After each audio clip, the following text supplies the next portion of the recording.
It was night, and near the mountains stood the Quo Vadis New Testament Temple Cauter Zodiaci. A carriage arrived, and several men gathered.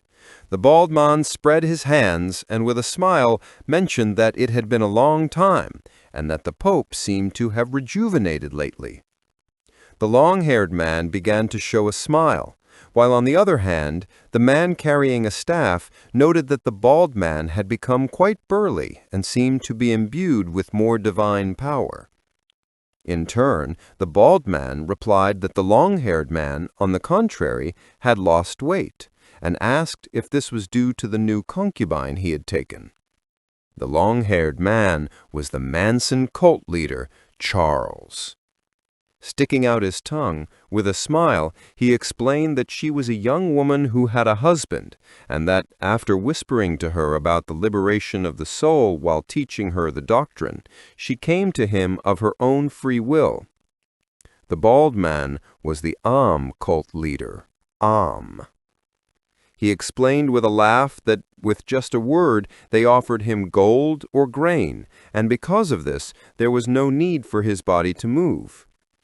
The man wearing a hat and carrying a staff was the New World cult leader, El Mani. To him, no one would dare challenge the words of God. He pulled a letter from his hat and began to read it attentively. He mentioned that the fact that the Quo Vadis New Testament had sent an invitation for a communion ceremony made him wonder if this meant they would finally recognize them as a branch. As Am's eyes shone with malice, with a smile he began to rub his hands together. The image of Saint S. Dolores came to his mind. He knew that communion was a ritual to consume bread and white wine, but symbolically it was also the act of sharing the blood and flesh of a virgin. He considered this a clear invitation to form a formal alliance. They began to walk through the area, and with a serene gaze, Charles mentioned that it was fortunate that the New Testament cultists had finally come to their senses and reached out to them. Began to ponder in silence, while on the other hand, El Mani turned to them and stated that those people had always acted so nobly, but now they finally understood. They understood that they could never win against the Old Testament cultists without their funds. Just at that moment, an explosion occurred behind them. Noticing this, their eyes widened in surprise and confusion as they didn't know what was happening.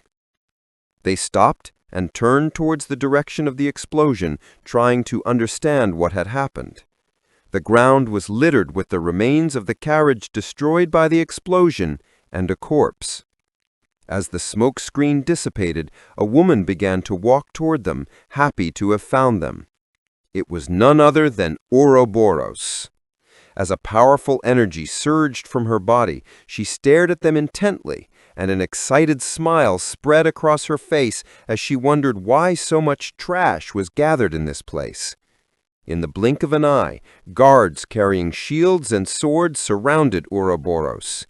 At the same time, from a rooftop, Bekir and Dolores were watching everything. Dolores was somewhat surprised, as Ouroboros had appeared just as Bekir had said. Bekir, who was crouching beside her, began to stare intently at Ouroboros in silence. Ouroboros unsheathed her whip. Omin the others approached her, and in a curious tone asked her how she had gotten here. Showing a calm expression and a smile, she explained that she had heard a report about the appearance of the Nightblood Hound, so she came to check it out, but she had only found what she considered a gathering of stinking trash.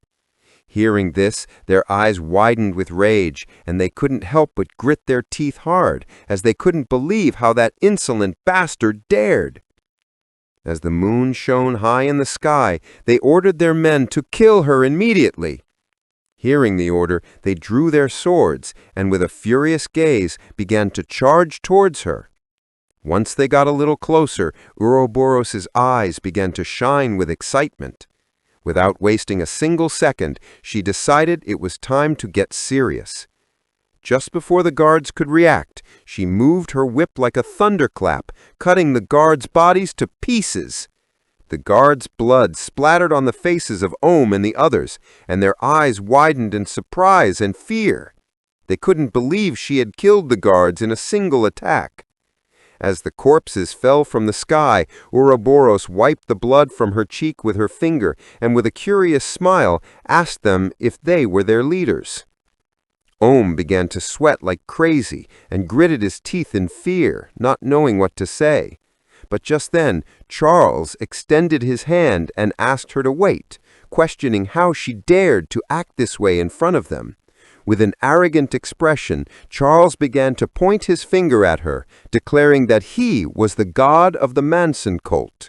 He added that now that he thought about it, she seemed to be his type, and that if she became his 21st wife, he would make sure she avoided divine punishment. Just before Charles could finish his sentence, Ouroboros moved like a thunderclap and with a whip crack severed his head, sending it flying through the air. Noticing this, Ohm was paralyzed for fear, unable to believe what his eyes were seeing. Ouroboros began to stare intently at Ohm with a piercing gaze, questioning with disdain how it was possible that someone who couldn't even block her attack dared to call himself a god. El-Mani began to look at the ground, and with a furious expression declared that he was not afraid of trash like her. With a determined expression, he began to point his finger at her, declaring that he would never surrender because he was the true God who had descended upon this world. Although deep down he was pissing his pants, Ouroboros threw a bottle which hit El-Mani squarely in the face, causing the liquid to make contact with his skin. With a smile, Ouroboros showed the bottle and asked that if he really was a god, nothing would happen to him, even if he touched holy water. Once the liquid made contact with El-Mani's skin, it began to burn it like acid, causing him to start writhing in pain and screaming in agony. Ouroboros turned the bottle to show the label, which had the symbol for poison. Then she put the bottle away, extended her hand, and with a cheerful smile began to walk towards Ohm, telling him that now he was the only piece of trash left. Ohm began to sweat like crazy and started to back away, begging for his life. He confessed that he was not a god or a priest, but just a cultist, a heretic. Ouroboros began to stare intently at Ohm with an excited smile, and with her so close, Ohm's eyes filled with tears and fear as he pleaded with her to please spare him. She placed her foot next to Ohm's face, revealing that she already knew. Seeing this, Ohm gritted his teeth and panicked, knowing this was not good, as a suffocating aura of energy emanated from Ouroboros's body. In an arrogant tone, she asked him what any of that mattered. Ohm began to scream like a madman, knowing he had no escape. She grew tired of all the talk and gave him what he deserved. Now the ground was filled with blood and corpses. As if nothing had happened, she began to walk through the area. Ouroboros began to carefully observe the corpses, wondering if they planned to use her in this way. She started to look at the ground and couldn't help but smile, hoping to meet him one day. Her eyes began to shine, and sticking out her tongue, she grew excited, as the only one who managed to provoke this in her was none other than the Nightblood Hound. Her thoughts were interrupted when a bright light emerged from the trees in the forest. Voices were heard shouting that they had heard a scream coming from beyond that forest, and this time they would catch her. Hearing this, she snapped out of her thoughts, turned around, felt furious, and gritted her teeth hard. Then she braced herself, and with a leap, disappeared from the place without a trace. On the ground was Ohm, who was still alive, but his body was covered in whip wounds. Writhing in pain, he began to pant heavily. Bakir stood up, and his gaze fixed on Ohm. He explained to Dolores that he would handle the interrogation, so she should find the document containing the information. Dolores began to watch Bakir attentively, in silence. He reached a hand inside his clothes, then descended near Ohm, pulled out the glowing Dicrabia pendant, and as his eyes shone, he demanded that he tell him everything he knew about the financing of these bastards. Once Ohm opened his eyes, he saw Dicrabia's glowing eye, and it made it clear that before it, even silence was useless, and that he had to tell him everything he knew. Hypnotized by the power of Dicrabia, Ohm began to spit out everything he knew, mentioning a ledger, the financing, and a top-secret document that was located under the carriage.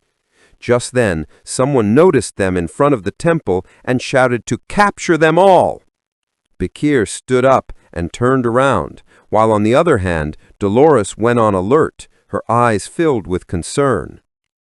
Dolores felt afraid, and Bakir became alert. He couldn't believe they had arrived so quickly. Not long after, someone carrying a